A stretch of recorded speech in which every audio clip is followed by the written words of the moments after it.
हरे कृष्णा कृष्णा कृष्णा हरे हरे, हरे राम राम राम हरे हरे। तो अभी हम श्रीमद् भागवत की कक्षा को शुरू करते हैं। श्रीमद् भागवत पहला स्कंद 12वां अध्याय, श्लोक संख्या 30 30 112 30। ओम अज्ञानातिमिरान्धस्य ज्ञानाञ्जनशलाकया चक्षुरुन्मिलितं येन तस्मै श्रीगुरवे नमः। श्रीचैतन्यमनोभीष्टं स्थापितं येन भूतले स्वयं रूप गदा मह्यं ददाति स्वपदान्तिकं। वन्देऽहं श्रीगुरु श्रीयुतापदकमलं श्रीगुरु वैष्णवांश श्रीरूपं साग्रजातं सहगणा रघुनाथान्वितं तं सजीवं साद्वैतं सावधूतं परिजन सहितं कृष्ण चैतन्य देवं श्री राधा कृष्ण पादां सहगणा ललिता श्री विशाखान्वितांश्च। हे कृष्ण करुणा सिंधु दीनबंधो जगतपते गोपेश गोपिका कांत राधा कांत नमोस्तुते। तप्त कांचन गौरांगी राधे वृंदावनेश्वरी वृषभानुसुते देवी प्रणमामि हरिप्रिये। वाञ्छाकल्पतरुभ्यश्च कृपा सिन्धुभ्य एव च पतितानां पावनेभ्यो वैष्णवेभ्यो नमो नमः। श्री कृष्ण चैतन्य प्रभु नित्यानंद श्री अद्वैत गदाधर श्रीवासादि गौर भक्त वृंद। हरे कृष्ण कृष्ण कृष्ण हरे हरे, हरे राम राम राम हरे हरे। जयतां सुरतो पंगोर मम मंदमते गतिर् मत्सर्वस्व पदाम्भोजो राधा मदन मोहन। कृष्णाय वासुदेवाय देवकी नंदनाय च नंद गोपकुमाराय गोविंदाय नमो नमः। गोविंदाय नमो नमः। गोविंदाय नमो नमः। नमः पंकजनाभाय नमः पंकजमालिने नमः पंकजनेत्राय नमस्ते पंकजांग्रिये। पंचतत्वात्मकं कृष्ण भक्तरूप स्वरूपकं भक्तावतार भक्ताख्यं नमामि भक्तशक्तिकं। गुरुवे गौरचंद्राय राधिकाये तदालये कृष्णाय कृष्ण भक्ताय तद्भक्ताय नमो नमः। नमः ओम विष्णु पदाय कृष्ण प्रेष्ठाय भूतले श्रीमदे जय पताका स्वामी इति नामिने नमः। आचार्य पदाय नीताय कृपा प्रदायिने गौर कथा धामदाय नगर ग्राम तारिणे नमः। ओम विष्णु पदाय कृष्ण प्रेष्ठाय भूतले श्रीमदे भक्ति वेदांत स्वामी इति नामिने नमस्ते सरस्वती देवे गौरवाणी प्रचारणे निर्विशेष शून्यवादी पाश्चात्य देशतारणे। जय श्री कृष्ण चैतन्य प्रभु नित्यानंद श्री अद्वैत गदाधर श्रीवासादि गौर भक्त वृंद। हरे कृष्ण कृष्ण कृष्ण हरे हरे, हरे राम राम राम हरे। ओम नमो भगवते वासुदेवाय। ओम नमो भगवते वासुदेवाय। ओम नमो भगवते वासुदेवाय। नारायणं नमस्कृत्यं नरं चैव नरोत्तमं देवीं सरस्वतीं व्यासं ततो जयं मुदीरयेत्। नष्टप्रायेषु अभद्रेषु नित्यं भागवत सेवया भगवते उत्तम श्लोके भक्तिर्भवति नैष्ठकी। हरे कृष्णा।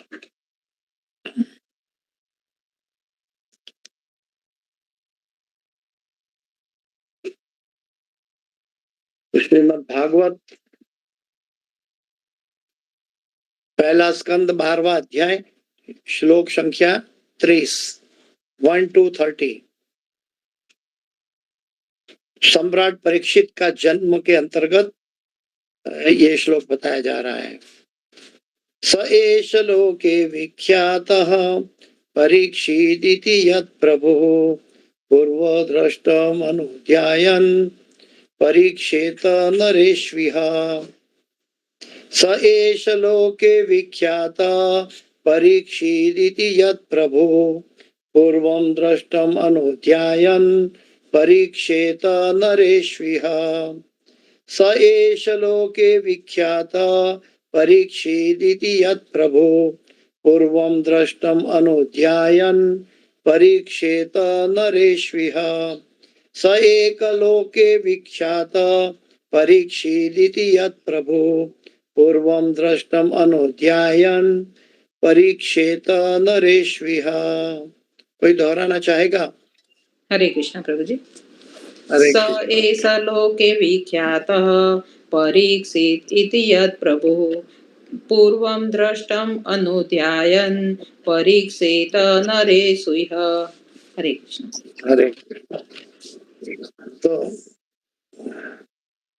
तो हम अनुवाद पे चलते हैं। अनुवाद और तात्पर्य भाई एसी भक्ति वेदांत स्वामी शील प्रभुपाद महाराज की जय। अनुवाद। इस तरह यह पुत्र परीक्षित महाराज के बारे में यह कहा जा रहा है।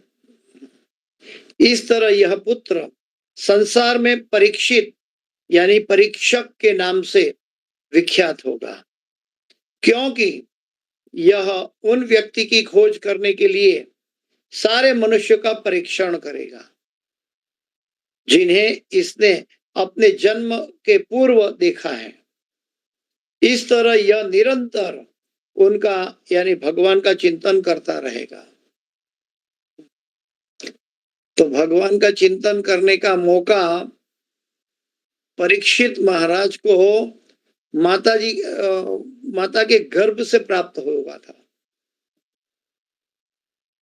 तो ये बहुत भाग्यशाली जीव को ये मौका मिलता है।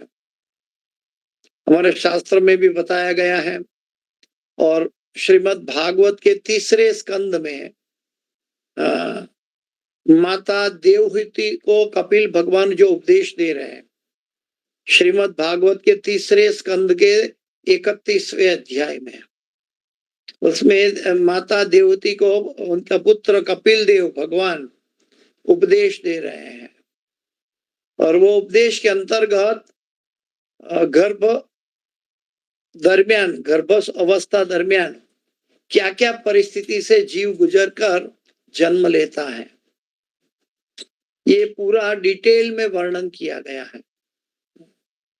ये कपिल भगवान अपनी माता से कह रहे हैं और हर एक प्रेग्नेंट लेडी को ये श्रीमद् भागवत का 3रा स्कंद का 31वां अध्याय पढ़ना चाहिए। और आज का श्लोक भी उसी पर आधारित कहा जा सकता है कि कोई भी व्यक्ति घर में भक्त के कुटुंब में अगर कोई ऐसे गर्भावस्था में है तो उनको श्रीमद् भागवत का नित्य श्रवण और कीर्तन करना चाहिए, अध्ययन करना चाहिए, खास करके 3रे स्कंद का 31वां अध्याय। तो ये बहुत महत्वपूर्ण है और उसी का प्रमाण यहाँ पे बताया गया है कि इस तरह यह पुत्र यानी परीक्षित महाराज संसार में परीक्षक नाम से विख्यात होगा, क्योंकि यह उन व्यक्ति की खोज करने के लिए सारे मनुष्यों का परीक्षण करेगा जिन्हें इसने अपने जन्म के पूर्व देखा है। इस तरह यह निरंतर उनका यानी कि भगवान का चिंतन करता होगा। वैसे अब हम देखेंगे महाभारत के अंत समय की बात है, जब माता उत्तरा के गर्भ में ब्रह्मास्त्र छोड़ा गया था अश्वत्थामा के द्वारा, और ये हमें लगता है कि ये घटना बहुत दुर्लभ है, कैसे हुई? ब्रह्मास्त्र छोड़ा है पांडवों का वंश पूरा करने के लिए। उत्तरा माता के गर्भ में परीक्षित महाराज पल रहे थे। वो उनको नष्ट करना चाहते थे, क्योंकि पांचों पांडवों के 5 पुत्रों को पहले ही संहार कर दिया गया था। तो उत्तरा माता जो है वो भगवान से प्रार्थना कर रही थी, पाहि पाहि महायोगिन देव देव जगतपते नान्यम ता भयम पश्ये यत्र मृत्यु परस्परम। तो उत्तरा माता ये प्रार्थना कर रही थी भगवान को, और भगवान को पता चल गया कि ये घटना हो रही है। उन्होंने दिव्य ब्रह्मास्त्र को आते हुए देखा, और भगवान ने तुरंत ही अंगुष्ठ मात्र अपना स्वरूप धारण कर लिया, एक अंगुष्ठ मात्र, एक अंगुष्ठ की तरह, और सीधे माता के गर्भ में प्रवेश कर दिए। और उनके प्रवेश से परीक्षित की रक्षा हो गई, और परीक्षित जी ने माता के गर्भ में ही भगवान का दर्शन कर लिया था। और उन्होंने देखा था कि ब्रह्मास्त्र की तेज अग्नि के समक्ष भगवान उनकी पूरी तरह से रक्षा कर रहे हैं। और फिर जैसे उनका असर खत्म हो गया, भगवान वहां गर्भ से अदृश्य हो गए। और उसके पर्यंत जब परीक्षित महाराज का जन्म हुआ, उनके बारे में तो ब्राह्मणों ने कहीं कहीं अनेक इसी अध्याय में बताया गया है कि कहीं कहीं तरह का ज्योतिष शास्त्र के अनुसार प्रिडिक्शन किया था कि अर्जुन की तरह धनुर्धर होगा, बहुत बातें बताई गई है। लेकिन ये परीक्षित जो परीक्षक के नाम से जाना गया, प्रभुपाद जी कहते हैं इसमें बताया आज के श्लोक में कि वो उन व्यक्ति की खोज करने के लिए सारे मनुष्य का परीक्षण करेगा। ये बहुत महत्वपूर्ण है कि हमें भगवान की खोज करने के लिए सभी दिशाओं में, सभी परिस्थिति में भगवान की खोज करनी चाहिए। परीक्षण करेगा जिन्हें इसने अपने जन्म के पूर्व देखा था माता के गर्भ में। इस तरह यह निरंतर उनका यानी भगवान का चिंतन करता रहेगा। यानी कि उनको जन्म से वो इतने भाग्यशाली हुए कि जन्म से उनको अपना लक्ष्य का पता चल गया, और वो लक्ष्य ढूंढने में कि वो कौन था गर्भ में आके मुझे बचाया था, तो सभी मनुष्य के प्रति वो ऑब्जर्वेशन कर रहे थे, परीक्षण कर रहे थे कि ये था माता, ये किसने मुझे बचाया था। और इसीलिए वो परीक्षक बने, परीक्षण किया, इसलिए उनका नाम परीक्षित पड़ा। तो ये बहुत जरूरी है आज के समाज के लिए। और ये कोई काल्पनिक घटनाएं नहीं है, ये वास्तविक घटनाएं हैं, एक तरह से कहे इतिहास है। लेकिन साथ साथ इतिहास के ऊपर भी श्रीमद् भागवत के अंदर इसका आलेखन किया गया है। ये इसीलिए बताया गया, वो इतिहास तो एक साइड में रह जाएगा, लेकिन भक्त को भगवान के प्रति अपनी निष्ठा को दृढ़ करने के लिए कौन्तेय प्रतिजानी ही न मे भक्त प्रणश्यति, ये दृढ़ करने के लिए अलग अलग परिस्थिति का अलग अलग एग्जाम्पल श्रीमद् भागवत में प्रस्तुत किए गए हैं। और यहाँ पे हम देख सकते हैं कि इवन भगवान क्या नहीं कर सकते हैं। गुरु महाराज कहते हैं कि जब हम भगवान और उनके भक्तों की महिमा का गुणगान करते हैं तो भगवान को अति प्रिय लगता है। तो गुरु महाराज बताते हैं कि हम प्रहलाद महाराज को हमेशा याद करना चाहिए, क्योंकि प्रहलाद महाराज की डायनेस्टी का वर्णन श्रीमद् भागवत में आधा से ज्यादा भागवत उनकी डायनेस्टी के साथ, प्रहलाद महाराज की डायनेस्टी के साथ जुड़ा हुआ है। और आज भी हम पांडवों के पुत्र प्रपौत्र कह सकते हैं कि परीक्षित महाराज, परीक्षित महाराज की कथा चल रही है।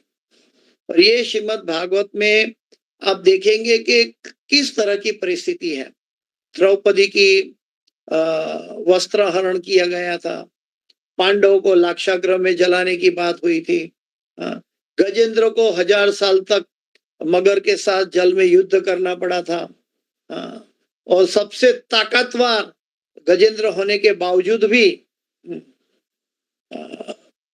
वो उनका परिवार और कोई उनकी रक्षा नहीं कर पा रहे थे, और तब जाके वो भगवान के पास गए। तो हर परिस्थिति में हमें देखना है कि हम कैसे भगवान की शरण ग्रहण कर ले। भक्त कभी लैकिंग नहीं देखता। जीवन में किसी तरह का लैकिंग या कंप्लेन है, भक्त वो नहीं देखता। भक्त वो देखता है कि ये लैकिंग इसीलिए है कि मेरी प्यास, मेरी उत्कंठा भगवान के लिए और बढ़े। ये मेरी आसक्ति छुड़ाने के लिए अलग अलग तरह तरह की परिस्थिति होती है। प्रभुपाद जी समझाते हैं कि शायद पहले हम लोग चर्चा कर चुके हैं कि प्रभुपाद जी समझाते हैं कि किसी के घर में संतान नहीं है तो उनको बहुत खुश रहकर बाल गोपाल की सेवा करके भागवत के प्रति अपना जीवन एकाग्र करना चाहिए, क्योंकि उनको कोई आसक्ति का स्तर विषय नहीं मिला तो वो भगवान के प्रति अपना स्तर केंद्रित कर पाने में सफल हो जाएंगे।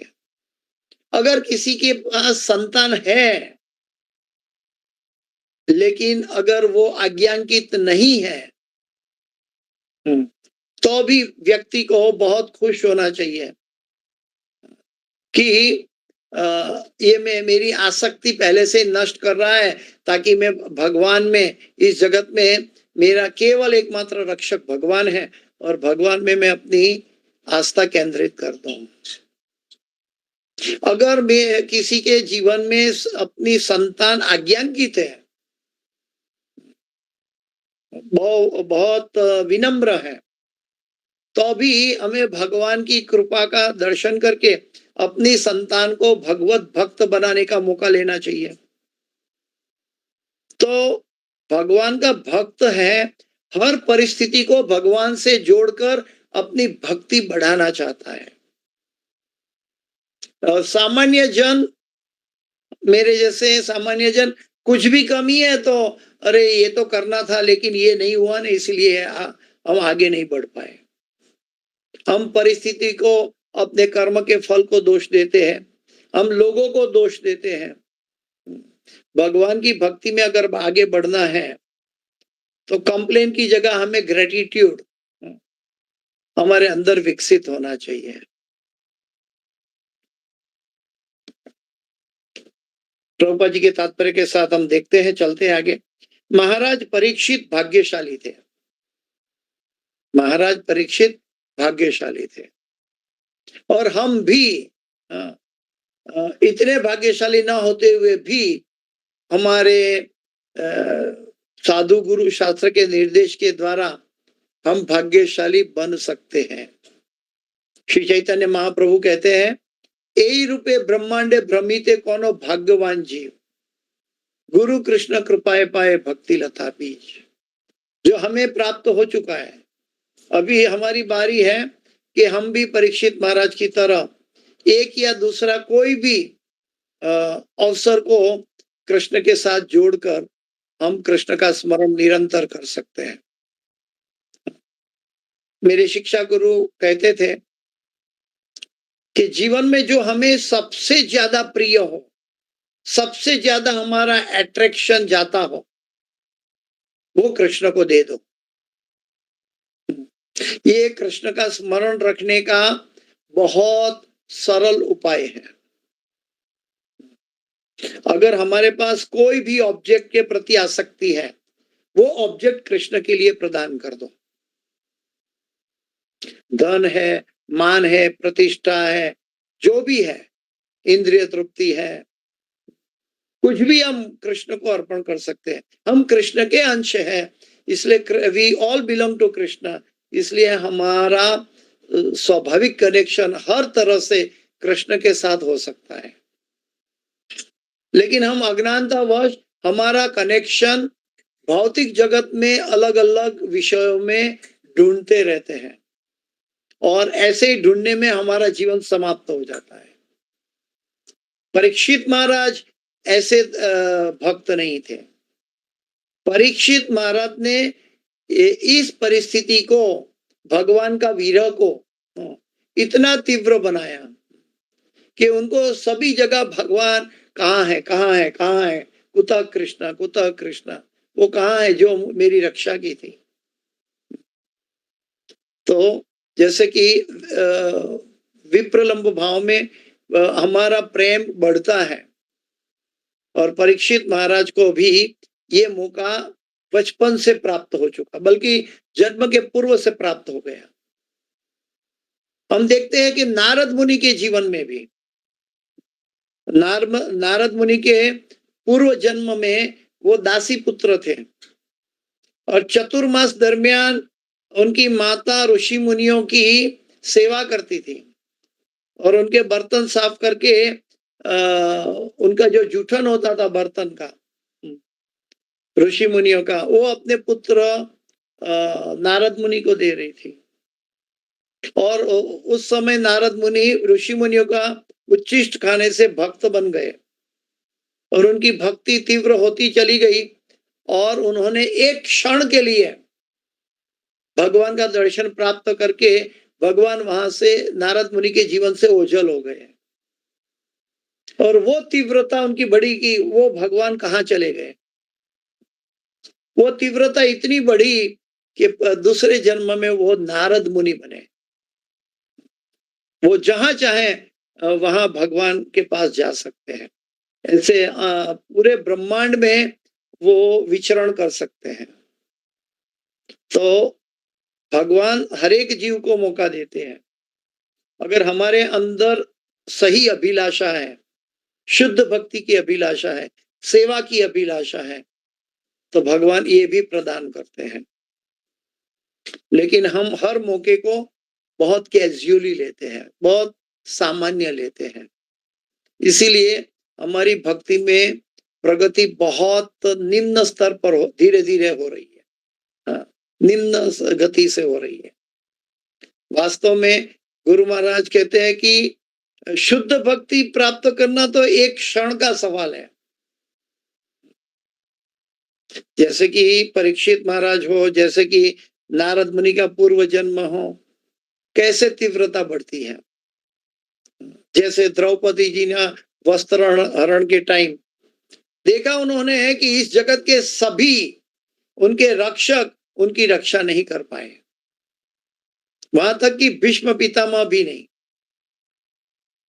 लेकिन जब द्रौपदी जी ने दोनों हाथ ऊपर उठाया और भगवान तुरंत वहां खड़े थे उनकी रक्षा के लिए, भगवान ने वस्त्र अवतार ग्रहण कर लिया। भगवान ने परीक्षित महाराज के लिए अंगुष्ठ अवतार ग्रहण कर लिया और माता के गर्भ में प्रवेश कर गए। तो गजेंद्र के लिए जैसे एक कमल उठा के गजेंद्र ने भगवान को अर्पण किया और भगवान तुरंत गरुड़ जी के ऊपर बैठकर वहां प्रकट हो गए। दूसरी एक बात बहुत महत्वपूर्ण है कि हम जो भी इस जगत के अंदर भक्ति करते हैं इसका नाश नहीं होता। अगर ये अधूरी भी रह जाए तो अगले जन्म में काम आती है। भगवान ने गीता में भी अर्जुन के प्रश्न के जवाब में कहा है और श्रीमद् भागवत के अंदर भी इसका कई उदाहरण प्रस्तुत है। जैसे कि गजेंद्र ने हजारों साल युद्ध करने के बाद भी मगरमच्छ के साथ, बाद में उनको पूर्व जन्म की प्रार्थना याद आ गई और तुरंत वो प्रार्थना किया और भगवान प्रकट हो गए। जैसे कि भरत महाराज ने भी देखा कि मैंने पूर्व जन्म में गलती की थी, पूरी दुनिया को छोड़ दिया, पूरा ऑब्जेक्ट छोड़ दिया और मैं हिरण बन गया क्योंकि मुझे हिरण के प्रति आसक्ति हो गई। तो उनको पूर्व जन्म, हिरण की योनि में भी उनको पूर्व जन्म याद था और हिरण के बाद के जन्म में वो जड़ भरत बन गए और उन्होंने कहा कि अभी मैं भगवान के स्मरण के अलावा और कुछ नहीं करूंगा, मैं जड़ हूं, सभी सभी भौतिक ऑब्जेक्ट के लिए मैं एक जड़ की तरह वर्तन करूंगा और मैं भगवान में अपने आप को केंद्रित करूंगा। ये न केन प्रकारेण मनः कृष्ण निवेशयत। हमें किसी भी तरह से कृष्ण को हमारे स्मरण में सतत लाना चाहिए। सतत लाने से हम भगवान के साथ जुड़ जाएंगे।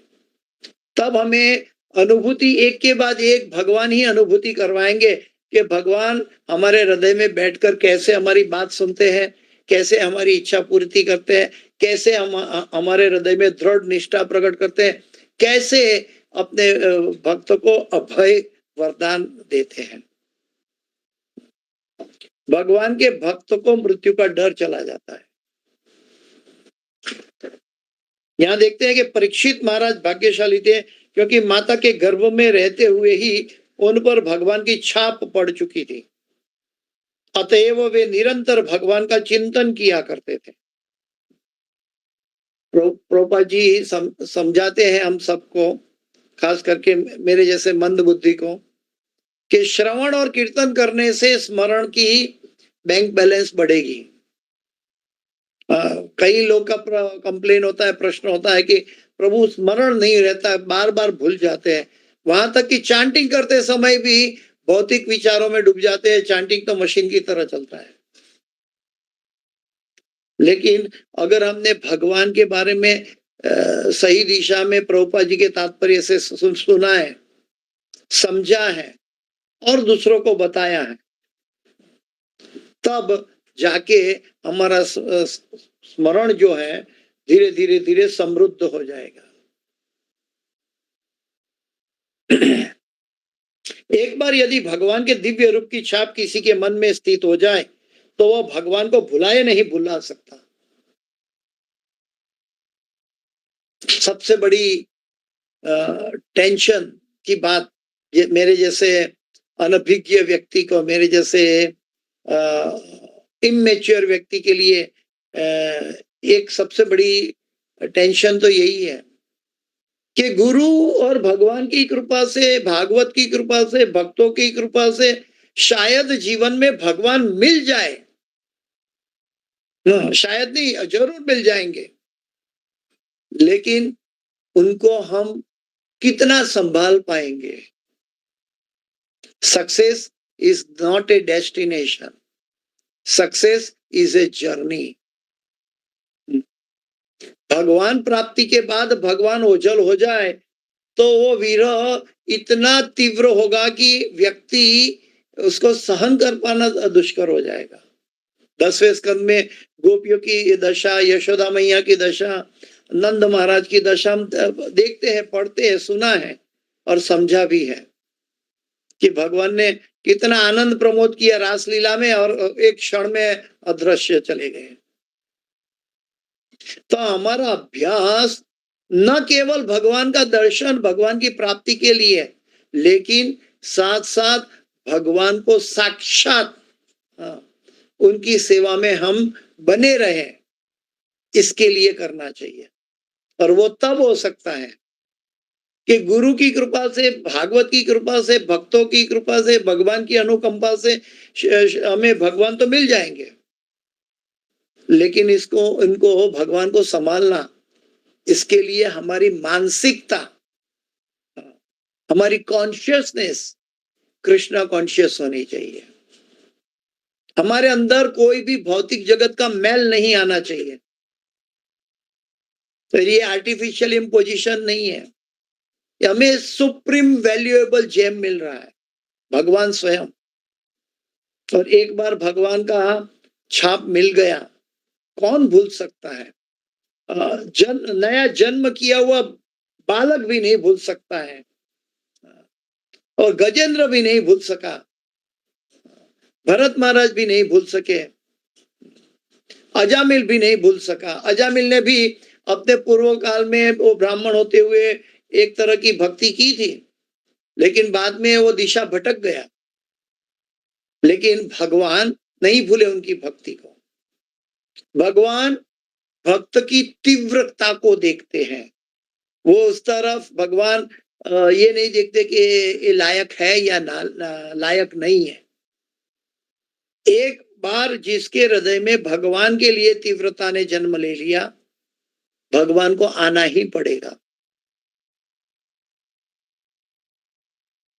वो तीव्रता के लिए विप्रलंब भाव चैतन्य महाप्रभु सिखाते हैं, और उसी दशा में हमें गुरु के निर्देशन में, शास्त्रों के निर्देशन में सदैव हरे कृष्ण कृष्ण कृष्ण हरे हरे, हरे राम राम राम हरे हरे, इस भाव में सतत एक निसहाय बच्चा जब रोता है, वैसे भगवान के विरह में हमारे हृदय से, हमारी आंखों से अश्रुधाराएं बहनी चाहिए। तीव्रता तो तभी शुरुआत होगी, और ये आर्टिफिशियल नहीं कर सकते हम। हमारा मन ने स्वीकार कर लिया, हमारा बुद्धि ने स्वीकार कर लिया, हमारा अनुभव ने स्वीकार कर लिया कि इस जगत में अगर कोई मेरा वेल विशर है, सुहृदम सर्वभूता नाम कोई है, तो वो एकमात्र भगवान श्री राधा कृष्ण है।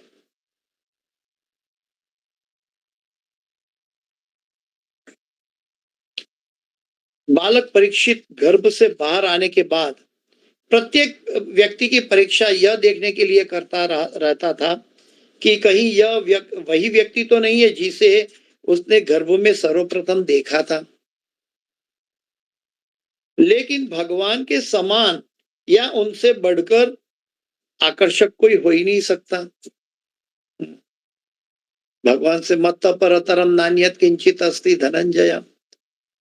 भगवान कहते हैं मेरे बराबर, ये मेरे से ऊपर कोई नहीं है। भगवान का एक नाम है असम उद्व, और भगवान आकर्षति इति कृष्ण, भगवान के जितना आकर्षण कोई भी संसार का ऑब्जेक्ट नहीं कर सकता। ऐसा आकर्षण जिसने पा लिया और फिर बिछड़ जाए तो क्या दशा होगी। लेकिन भगवान के समान या उनसे बढ़कर आकर्षक कोई नहीं हो सकता। अतएव यह बालक किसी को स्वीकार नहीं कर सका। लेकिन ऐसी परीक्षा के द्वारा भगवान मौका दिया, लेकिन ऐसी परीक्षा के द्वारा भगवान निरंतर उसके साथ रहे, और इस तरह स्मरण के द्वारा महाराज परीक्षित भगवान की भक्ति में सदैव लगे रहे। कंस भी ऐसा स्मरण करता था, उनको भगवान कृष्ण से डर था, और वो स्वप्न में भी भगवान कृष्ण से डरता था, और वो डर के माध्यम से कृष्ण का स्मरण करता था। लेकिन भगवान का भक्त अनुकूल्य स संकल्प प्रतिकूल्य स वर्जनम रक्षति इति विश्वासो, ये सिद्धांत पे अपना भक्ति करता है। ये वास्तविक दिशा है कि भगवान को अनुकूल हो ऐसी परिस्थिति। हमें कंस की तरह स्मरण नहीं करना है, हमें प्रहलाद महाराज की तरह स्मरण करना है, हमें ध्रुव महाराज की तरह स्मरण करना है।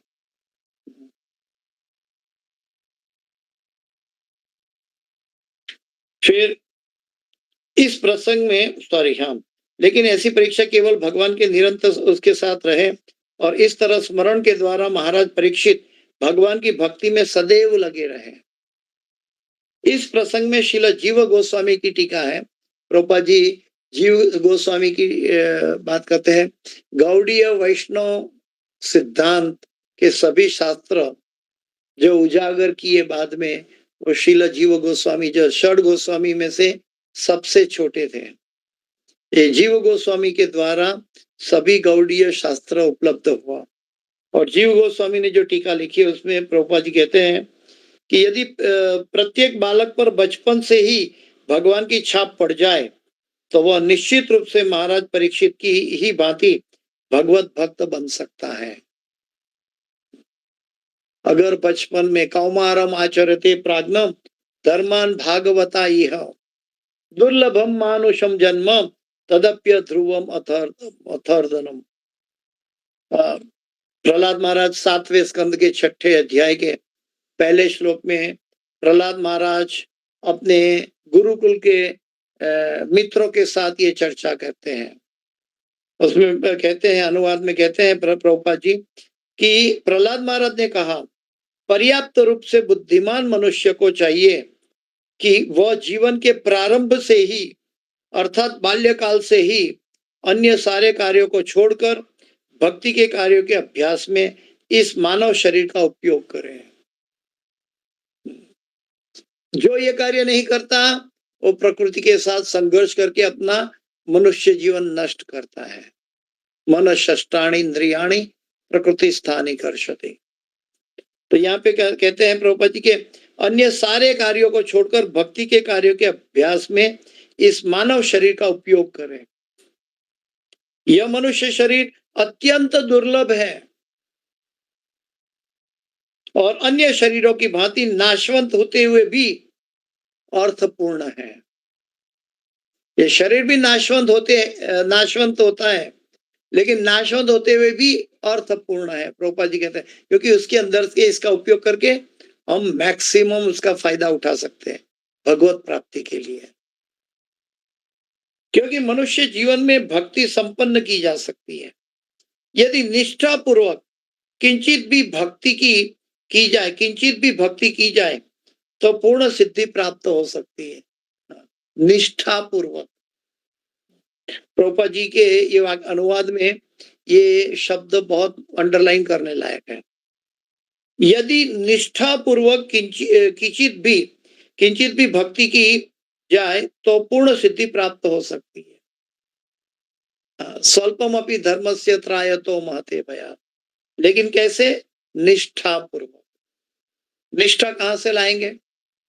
वैसे तो हम भक्ति के कदम जानते हैं, अनर्थ निवृत्ति के बाद निष्ठा आती है। तो निष्ठा तो अनर्थ निवृत्ति के बाद आती है, ठीक है, लेकिन ये निष्ठा को कैसे हम इम्प्लीमेंट करके दिखाएं? ज्यादातर हमारी भक्ति की श्रद्धा की शुरुआत में कर्मणा मनसा वाचा से भक्ति की शुरुआत की जा सकती है।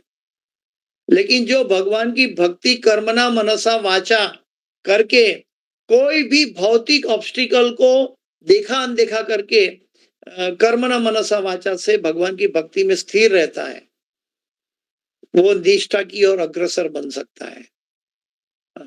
निष्ठा मतलब उसकी श्रद्धा को कोई तोड़ नहीं सकता। अभी हम सब सुन रहे हैं श्रीमद् भागवत की कथा। अगर कोई कह दे कि हमारे घर में कोई कोबरा सांप घुस गया है, हम भागा दौड़ी का मचा देंगे, हम यहाँ से भाग जाएंगे, घर छोड़कर भाग जाएंगे, क्या पता नहीं क्या क्या करेंगे कि भाई सांप है, कोबरा है। निष्ठा कहाँ चली गई? भागवत कहाँ चला गया? हरि कथा कहाँ चली गई? हम कोबरा से डर जाएंगे। हमारी श्रद्धा कोमल है, हमारी श्रद्धा अभी तक निष्ठा में परिणित नहीं हुई है। निष्ठा में परिणित प्रहलाद महाराज की श्रद्धा थी कि उनको उनके पिता ने जहरीले सांप के कुएं में लटकाया और कई जहरीले सांप कुएं में पड़े थे और उनको लटकाया और उनको बोला कि तुम एक बार बोल दो हम हिरण्यक्षाय नमः तो मैं तुम्हें छोड़ दूंगा, उनका पिता कह रहा था। लेकिन निष्ठा पूर्वक प्रहलाद महाराज ने कहा ओम नमो भगवते वासुदेवाय। वो जानते थे कि ये जहरीला सांप मेरा शरीर ले सकता है, मेरी आत्मा को कुछ नहीं कर सकता। और इससे बड़ा सुअवसर क्या होगा कि भगवान का नाम, भगवान की कथा सुनते हुए, भगवान की कथा का महिमा का श्रवण करते हुए देह त्याग करने का मौका मिल जाए, फिर भी सुसाइड न कहलाए। तो वो भक्त तो ऐसी परिस्थिति को क्या बोलते हैं, एक लोभी की तरह देखता है कि हे प्रभु कृपा करके मुझे आपका स्मरण बना रहे और आप मुझे अभी उठा ले। बिल्वमंगल ठाकुर ने कहा कृष्णा त्वदीय पद पंजर पंजरात्रम, वो बड़ा सुंदर श्लोक है। उसमें कहते हैं कि प्रभु मृत्यु के समय कफ पित्त वायु में मेरा शरीर मेरे कंट्रोल में नहीं रहेगा, मैं शायद अनकॉन्शियस हो जाऊं, कफ पित्त वायु अनबैलेंस होने से मैं देह भान में भी न रह पाऊं, तो मैं आपका स्मरण कैसे करूंगा? तो ऐसा क्यों ना हो कि मैं जब अभी आपका भजन कीर्तन कर रहा हूं और अभी आप मेरा प्राण मेरी आत्मा को स्वीकार कर ले। तो भक्त मृत्यु से दूर भागता नहीं है। परीक्षित महाराज भी मृत्यु से दूर नहीं भागे, लेकिन उन्होंने देखा कि ये अवसर मिला है, इसका सदुपयोग भगवान का स्मरण के लिए कर ले। मनुष्य जीवन का उद्देश्य भगवत भक्ति से भगवत प्राप्ति की ओर बढ़ना है। ये प्रभुपाद जी सिखाते हैं, ये गुरु महाराज सिखाते हैं, ये श्रीमद् भागवत में परीक्षित महाराज सिखाते हैं।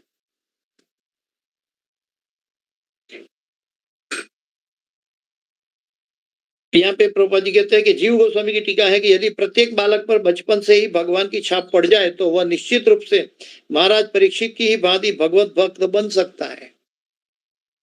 भले ही कोई महाराज परीक्षित की तरह इतना भाग्यशाली न हो सके तो उसे माता के गर्भ में भगवान का दर्शन हो सके, ऐसा न हो, लेकिन यदि बालक के माता पिता चाहे तो वो ऐसा बन सकता है। तो भगवान की करुणा है, भगवान की अनुकंपा है, तो ये हर व्यक्ति को ये सुनहरा मौका मिल सकता है। आजकल के माँ बाप को ये पता नहीं है, वो अपने बच्चे की बर्थडे मनाने के लिए बहुत मतलब लालायित होते हैं, लेकिन वास्तविक बच्चे का कल्याण तब होता है कि बच्चे को कृष्ण भक्ति प्रदान की जाए। इवन जाने अनजाने में, इनोसेंट में भी बच्चे ने भगवत भक्ति शुरू कर दी है, तो ये माता पिता के लिए बहुत बड़ा सौभाग्य होगा। अभी प्रभुपाद जी अपने जीवन की बात बताने जा रहे हैं। प्रभुपाद जी कहते हैं लेकिन यदि बालक के माता पिता चाहे तो वह ऐसा बन सकता है।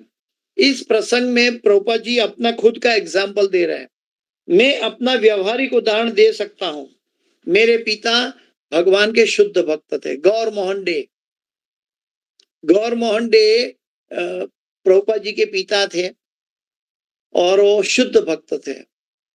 बचपन में ही प्रभुपाद जी को टाइफाइड हो गया था। उस जमाने में टाइफाइड की दवा नहीं थी और उस समय अंग्रेज डॉक्टर ने कहा कि उनको नॉनवेज सूप पिलाना पड़ेगा, चिकन सूप पिलाना पड़ेगा।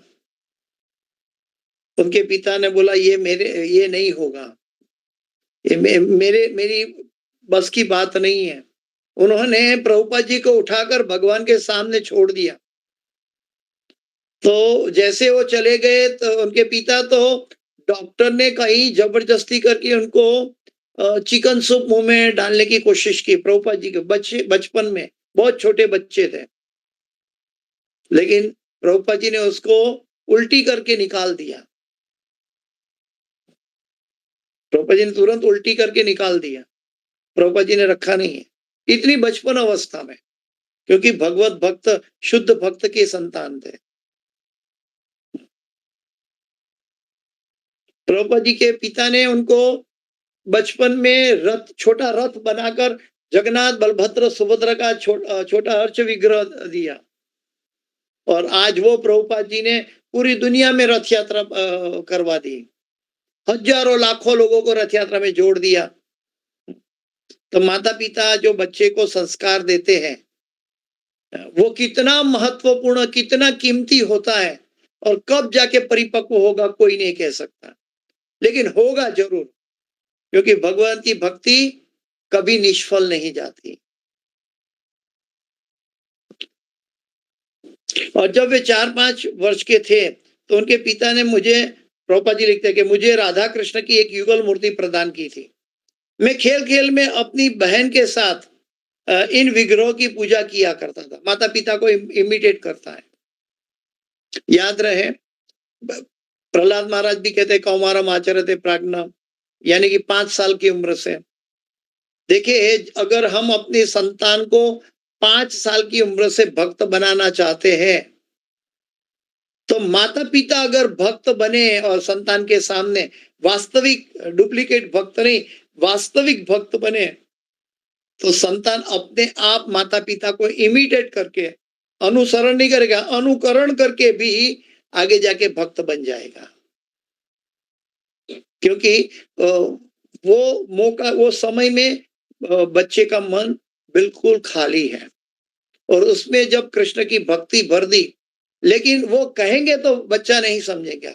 माता पिता स्वयं भक्ति करेंगे तो बच्चा भक्ति कर पाएगा। ये आज के माता पिता को ये उपदेश होना चाहिए कि 5 साल की उम्र में बच्चा उपदेश के लायक नहीं है। बच्चा माता पिता को इमिटेट करते हैं। इसलिए माता पिता को स्वयं भक्ति, अगर माता पिता डुप्लीकेट रहे तो संतान भी डुप्लीकेट बनेगी। और जो 5 साल में हम संतान को बिना कोई तकलीफ जो भक्ति दे सकते हैं, वो भक्ति 12-15 साल की संतान को देने में जो बचपन में हम 2 हफ्ते में या 4 हफ्ते में भक्त बना सकते हैं बच्चे को, वो 12-15 साल में 5 साल तक भी बच्चे को भक्त बनाने में के लिए दुष्कर हो जाएगा। क्योंकि तब संसार का मैल और कूड़ा कचरा उसके मन में भर गया होगा।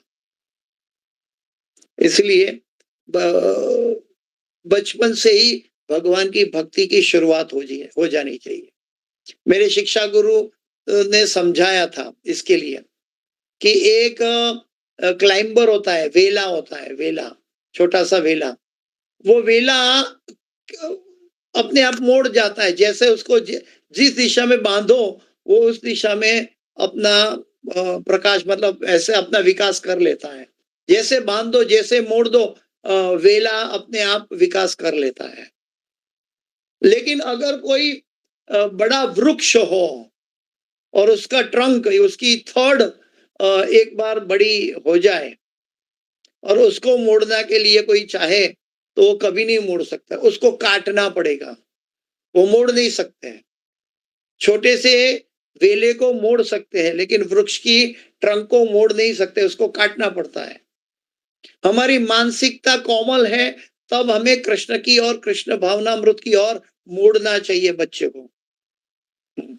लेकिन जब उसके अंदर दुनिया भर का कचरा पैदा हो गया, अरे वहां तक कि मेरे जीवन में कहीं अनुभव हुआ है कि लोग जब रिटायर होते हैं तो भगवत भक्ति के लिए उनको टाइम नहीं है, लेकिन घंटों तक क्रिकेट मैच देखते हैं, घंटों तक सिनेमा की बात करते हैं, घंटों तक जिम में खेलने चले जाते हैं, लेकिन भगवत भक्ति के लिए उनके पास समय नहीं है। बोलते ये तो सेंटिमेंट है, ये तो कोई क्या बोलते हैं, मानसिक कालाकुदी है भगवान के सामने। ऐसा कुछ नहीं है। अगर आजकल के माता पिता के अंदर ही भक्ति नहीं है तो संतान को भक्ति कैसे दे पाएंगे? ये कलयुग का प्रभाव है। तो हमें ध्यान रखना चाहिए कि हम अपनी संतान को ऐसा मौका अवश्य दें। अभी अभी कुछ 6-12 महीने पहले की, 1 साल पहले की बात है, प्रभुपाद जी ने इतना सुंदर आख्यान दिया है शास्त्रों के जरिए। एक नया नया भक्त मोरबी में, गुजरात के मोरबी में एक नया नया भक्त अभी तक दीक्षा नहीं ली है, लेकिन इस्कॉन से जुड़ गया और उनको ये सब कथाएं और भागवत की अध्ययन से पता चला और नया नया शादी भी किया था और उनकी वाइफ प्रेग्नेंट थी तो उनको इतना कृष्ण प्रेम जागृत हो गया, तो बोलता है कि नहीं नहीं, अभी तो 2-4 महीने की बात है ना, मुझे तो मेरी डायनेस्टी में व्रजवासी चाहिए। वो अपनी पत्नी के साथ 4-6 महीना यहाँ रहने के लिए वृंदावन में आ गया। बोलता है मेरी संतान का जन्म व्रज में होना चाहिए। ये प्रभुपाद जी के तात्पर्य है, ये प्रभुपाद जी की शिक्षाएं हैं। एक जर्मन माता जी जर्मनी से बच्चे का जन्म इंडिया में करने के लिए, व्रज में करने के लिए जर्मनी से यहाँ व्रज में आ गई। हाँ, बोलता है कि मैं अपने संतान को व्रज में जन्म देना चाहती हूँ। ऐसे और एक माता जी अमेरिका से आ गए और बोलते हैं कि मैं अपनी संतान को व्रज में जन्म देना चाहती हूँ। और आजकल के सो कॉल्ड दुनिया के माता पिता या दुनिया के डॉक्टर लोग कहते हैं, अरे बाबा यूपी में तो डॉक्टर भी सही नहीं है, हॉस्पिटल भी सही नहीं है, तो वहां बहुत तकलीफ होगी, आप कैसे जन्म दोगे? तो लोग ये बाहरी बहाना परिस्थिति का एनालिसिस करते हैं, उनको उनके अंदर सद्भाग्य नहीं है। जो भाग्यशाली होता है उसको किसी भी तरह से अपने आप को कृष्ण से जोड़ना चाहता है।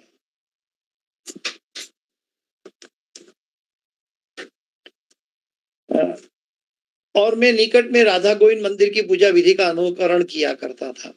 प्रभुपाद जी लिखते हैं कि मेरे पिता ने मुझे राधा कृष्ण के छोटे अर्च विग्रह दिए थे और उसकी सेवा कैसे करनी है, तो मैं बाजू में, हमारे घर के बाजू में राधा गोविंद का मंदिर था, वहां जाके आरती पूजा पुजारी का देखता था, उसको इमिडिएट करके घर में मैं अपने अर्च विग्रह की सेवा करता था। निरंतर मंदिर में जाकर तथा वहां होने वाले उत्सव का अपना खेल के विग्रह के साथ अनुकरण करके मैंने भगवान के प्रति सहज आकर्षण विकसित कर लिया था। ए रूपे ब्रह्मांडे भ्रमित कोनो भाग्यवान जीव। ये एक स्लोगन नहीं है, ये जीवन के बहुत गहरे सुवर्ण अवसर है। कई बार कई भक्त के जीवन में ऐसा अनुभव होता है, मैं व्रज में, यहाँ वृंदावन में कई भक्तों के मुंह से सुना हूं जो रिटायर होके यहाँ आए हैं, प्रभु जी क्या बताएं, भगवान ने हमारे जीवन में क्या क्या नहीं किया कि हम यहाँ तक पहुंच गए। प्रभुपाद जी ने हमारे लिए क्या क्या नहीं किया। इतनी मेहनत भर भागवत की लिखान किया और उनके पीछे सभी जीवों पर करुणा होने से कितना सब कुछ समझाया, और आज इसकी बदौलत हम समझकर अपनी रिटायर लाइफ में यहाँ आ रहे हैं। बोलते हैं कि हम सब इकट्ठे हो जाए तो अभी प्रभुपाद जी का ऋण कैसे चुकाएंगे। गदगद हो जाते हैं कि भगवान की कैसी अनुकंपा है कि हमें, हम भूले भटके थे, जीवन में कहीं उल्टा पुल्टा निर्णय भी लिया था, लेकिन गुरु और कृष्ण की कृपा ने हमें सही दिशा में पहुंचा दिया। मेरे पिता मेरी स्थिति के अनुरूप इन उत्सवों का अवलोकन करते थे और बाद में स्कूल तथा कॉलेज जाने के कारण मेरे ये कार्यकलाप ठप्प हो गए और मेरा अभ्यास छूट गया। किंतु अपनी युवावस्था में जब मैं अपने गुरु श्री भक्ति सिद्धांत सरस्वती गोस्वामी महाराज से मिला, प्रभुपाद जी लिख रहे हैं, तो मेरी पुरानी अभिरुचि फिर से जागृत हो गई। जैसे भरत महाराज को नेक्स्ट जन्म में भी फिर से जागृत हो गया, जैसे अजामिल ने भी जाने अनजाने में भी नारायण नाम ले लिया, जैसे गजेंद्र ने भी पूर्व जन्म का जो संस्कार और प्रार्थना थी, गजेंद्र के शरीर में लोही, हाथी के शरीर में भी उनको याद आ गया।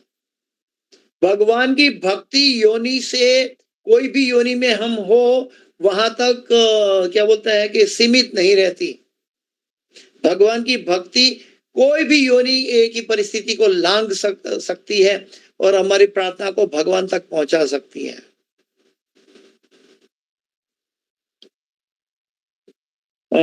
तो मेरी पुरानी अभिरुचि फिर से जागृत हो उठी और वही खेल की मूर्तियां मेरे आराध्य अर्च विग्रह बन गई। और न केवल प्रभुपाद के आराध्य अर्च विग्रह बन गए, आज प्रभुपाद जी के जरिए, उनके शिष्यों के जरिए सारी दुनिया में लाखों करोड़ों जीव इसका कल्याण हो रहा है। यह तब तक चलता रहा जब तक मैंने पारिवारिक संबंध नहीं तोड़ लिए, और मुझे प्रसन्नता है कि मेरे पिता ने मुझ पर जो पहली छाप छोड़ी वह गुरु की कृपा से बाद में भक्ति में विकसित हो सकी। इसलिए कौमारम आचरते प्राज्ञ धर्मान भागवता यह दुर्लभ मानुष जन्म, ये हमें कभी भी नहीं भूलना चाहिए। महाराज प्रहलाद ने भी यही उपदेश दिया है कि इस प्रकार ईश्वरी छाप बाल्यापन के प्रारंभ से ही पड़ी जानी चाहिए। तो हम सबका क्या होगा, हम तो तो 5 साल में नहीं, 5 साल से भगवान की भक्ति नहीं की है, तो हम सबका क्या होगा? हमको तो 30 साल 40 साल दुनिया का कचरा भरने के बाद प्रभुपाद जी और उनके शिष्य गण मिले हैं। इसीलिए श्री चैतन्य महाप्रभु ने हमारे पर अनुकंपा की है, कलयुग के हमारे जैसे तुच्छ जीवों के ऊपर जारे देखो तारे को कृष्ण उपदेश करके हमारे पर इतनी बड़ी कृपा दी कि हमें हरे कृष्ण कृष्ण कृष्ण हरे हरे, हरे राम राम राम हरे हरे, इस महामंत्र का हमें निरंतर जप करवाया। और इससे हम फिर भी अपनी मानसिकता को 5 साल की उम्र में जैसा क्लीन रहता था और हम जैसे मोड़ सकते थे अपने संतान को भक्ति में, वैसे आज 50 साल के व्यक्ति भी भगवत भक्त और चैंटिंग की सहायता से भक्त बन रहे हैं। तो ये तब हो सकता है, भक्तों का संग चाहिए और प्रामाणिकता से चैंटिंग करना चाहिए। अगर चैंटिंग नहीं होगी तो ये नहीं हो सकता। कोई भी व्यक्ति अपना स्वभाव नहीं बदल सकता, क्योंकि वो पूर्व कर्म फलों का प्रतिबिंब है, पूर्व के कर्मों का फल है वो, इसलिए स्वभाव नहीं चेंज कर सकता। लेकिन हरे कृष्ण महामंत्र ऐसा रामबाण इलाज है कि कोई भी परिस्थिति को नाबूद करके भगवत भक्ति में उसको मोड़ सकता है। इसलिए हमें कभी भी स्वप्न में भी हरे कृष्ण महामंत्र हमारे हृदय और मन से नहीं छूटना चाहिए। महाराज प्रहलाद ने भी यही उपदेश दिया है और इस प्रकार ईश्वरी छाप बाल्यापन के प्रारंभ में ही पड़ जानी चाहिए, अन्यथा जीव मनुष्य रूपी सुअवसर को खो देगा। जीव मनुष्य रूपी सुअवसर को खो देगा। लेकिन आज कितना मंद बुद्धि मनुष्य हो गया है। यूपीएससी एग्जाम पास हो गई तो अपने आप को भाग्यशाली मानता है, मेडिकल में एडमिशन मिल गया अपने आप को भाग्यशाली मानता है, फाइनल एग्जाम में गोल्ड मेडल मिल गया अपने आप को भाग्यशाली मानता है। कितना मंद बुद्धि इंसान बन गया है कलयुग का कि सब नाशवंत होते हुए भी उनको उसी में खुशी दिखाई देती है, और जिसमें वास्तविक शांति, वास्तविक सुख, वास्तविक आनंद है, उसके लिए उसके पास समय नहीं है। ये कितना दुर्भाग्य की बात है। प्रभुपाद जी कहते हैं किसी को दुर्भाग्य होना कोई बड़ी बात नहीं है, लेकिन दुर्भाग्य को सद्भाग्य समझना वो महादुर्भाग्य है। और आज कलयुग के सांसारिक मनुष्य का ये हाल है। वो संसार में इतने आनंद में जुट गए हैं कि उनको लगता है कि मैं बहुत सुखी हूं, मैं मेरे से बढ़कर सुखी और कौन होगा, सब कुछ मेरे पास है।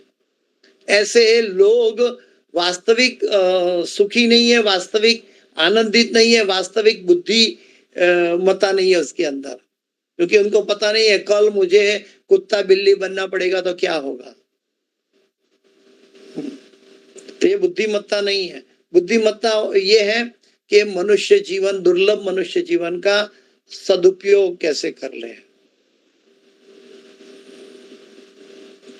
सुअवसर खो सकता है और जो अन्य रूपों की भांति नश्वर होते हुए भी अत्यंत मूल्यवान है। ये मूल्यवान शब्द भी इसके लिए छोटा है। मूल्यवान शब्द भी इसके लिए छोटा है। क्यों? क्योंकि मूल्यवान तो हमारे जैसे मंद बुद्धि को समझाने के लिए बताया प्रभुपाद जी ने, लेकिन इसका तो कोई मूल्य ही नहीं है। अगर हम भौतिक जगत में कलयुग में के जन्म लेकर गुरु कृष्ण की कृपा से हमें भक्ति मिल जाए और भगवान का प्रेम प्राप्त हो जाए तो हमारे करोड़ों अबजों जन्म सफल हो जाएंगे। मतलब उसका जो साधना है वो परिपक्व के सफल हो गई मान लेना है, क्योंकि हम अभी नेक्स्ट भगवत धाम, भगवत प्रेम प्राप्त करेंगे। कई लोग कहते हैं कि इस जगत के अंदर सबसे कीमती चीज क्या है? कोई कहेगा सबसे कीमती चीज तो सांस लेना बहुत महत्वपूर्ण है, बिना सांस ले तो हम नहीं जी सकते हैं। तो सांस लेना महत्वपूर्ण है ऐसा एनालिसिस करने वाले लाखों करोड़ों अबजों मिल जाएंगे, लेकिन एक सांस से भी अबजों गुना कीमती ये है कि मनुष्य जीवन में भगवत भक्ति प्राप्त की है या नहीं। एक सांस की कीमत हमारा अस्तित्व की है, मनुष्य जीवन का शरीर की है। लेकिन भगवत भक्ति का महत्व ये है कि हमारे जन्म मृत्यु जरा व्याधि को टालकर भगवत धाम पहुंचा सकता है। तो इसीलिए हमें ये बहुत सुनहरा मौका अभी चल रहा है। भगवान ने स्पेशल मेरे जैसे मंद बुद्धि के लिए एक स्पेशल सेल डिक्लेयर किया है। ये पुरुषोत्तम मास चल रहा है। एक ये भगवत भक्ति 1% करो, भगवान कहते हैं मैं 1000% मानूंगा। छोटा सा एफर्ट करो और बड़ा फल मिलेगा। हमें फल नहीं चाहिए, हमें कृष्ण प्रेम चाहिए। हम कृष्ण प्रेम के लिए रोना सीख जाए, कृष्ण प्रेम प्राप्त हो जाएगा। तो इस कलयुग में, इस पुरुषोत्तम महीने में भगवत भक्तों के लिए बहुत बड़ा सुअवसर है। दुर्लभ मनुष्य जन्म में भी दीक्षा प्राप्त करके, गुरु की कृपा प्राप्त करके, भगवान की कृपा प्राप्त करके, महामंत्र प्राप्त करके, श्रीमद् भागवत प्राप्त करके, भक्तों का संग प्राप्त करके, अगर हमें भगवत भक्ति मिल गई, भगवत प्रेम मिल गया, इससे बढ़कर क्या हो सकता है? ब्रह्मा जी के पास भी इससे बढ़कर नहीं है, महामंत्र से बढ़कर। तो हमें अपने महामंत्र में बहुत सचेत रहना चाहिए कि हम भगवान को प्रसन्न करने के लिए, भगवान को पूरा पुकार कर हम महामंत्र कर रहे हैं। अपनी चैंटिंग की क्वालिटी सुधारने का बहुत दृढ़ निश्चय होना चाहिए, क्योंकि यही चैंटिंग हमें भगवत प्रेम तक ले जाएगी। तो ये चीज सभी को ध्यान रखना है। और ये मौका मनुष्य जीवन में अभी भी क्या बोलते हैं कि गुजराती में कहावत है, जाग्या त्यारथी सवार। जब जिस उम्र में, जिस दिन में, जिस समय में हमें पता चल गया कि मनुष्य जीवन इतना कीमती है, भागवत कह रहा है, गुरुजन कह रहे हैं, भगवान कह रहे हैं, प्रहलाद महाराज कह रहे हैं, परीक्षित महाराज कह रहे हैं, तो हमें अभी बिना संशय इसके ऊपर अग्रसर होना है। अगर अग्रसर नहीं हो पाते हैं तो क्यों नहीं हो पाते, इसके लिए आंसू बहाना है। हमें हर रोज मंगला आरती करो तो कितनी मंगला आरती हो सकती है। एक हंसने की बात बताई। एक भक्त है जो एक तरह के पागल कैलकुलेशन बताई उन्होंने हंसकर। बोलता है कि मैं 1 महीने की 30 दिन की मंगला आरती कर लूंगा, 30 दिन की मैं मंगला आरती कर लूंगा तो वो मंगला आरती 30,000 मंगला आरती हो जाएगी। और जब मैं 90 साल का होऊंगा तब मैंने 30,000 दिन जिंदा रहने का अवसर प्राप्त कर लिया होगा। यानी कि मैं 1 महीने मंगला आरती करके पूरा जीवन मंगला आरती करने का मुझे लाभ मिल जाएगा। ये इतना सरल पुरुषोत्तम महीना का सेल चल रहा है। तो एक मंगला आरती नहीं, हर एक कृष्ण से जुड़ी एक्टिविटी, हर एक 24 घंटे की एक एक क्षण हम हजारों गुना कृष्ण प्रेम पाने के लिए अग्रसर कर सकते हैं। तो ये मौका ना गवाइए। गुरु महाराज भी कहते हैं कि मैं चाहता हूं कि मेरे सभी शिष्यगण का उद्धार हो जाए, और गुरु के वचनों को अपने प्राण के समक्ष लेते हुए हमें भगवत भक्ति को अपनी बढ़ाने का संपूर्ण प्रयास करना चाहिए। तो इसके साथ मैं अपनी वाणी को विराम देने जा रहा हूं। इस क्लास की कोई भी सुकृति है, मेरे गुरु महाराज इस होलीनेस जय पताका स्वामी आचार्यपाद गुरु महाराज की है। और इस क्लास के अंदर कोई भी गलती, क्षति या त्रुटि रह गई है, मेरी अपनी है, कृपया मुझे क्षमा करें। वांछाकल्पतरुभ्यश्च कृपा सिंधुभ्येव च पतितानां पावनेभ्यो वैष्णवेभ्यो नमो नमः। अनंत कोटि वैष्णव वृंद की जय। शिल प्रभुपाद की जय। गुरुदेव महाराज की जय।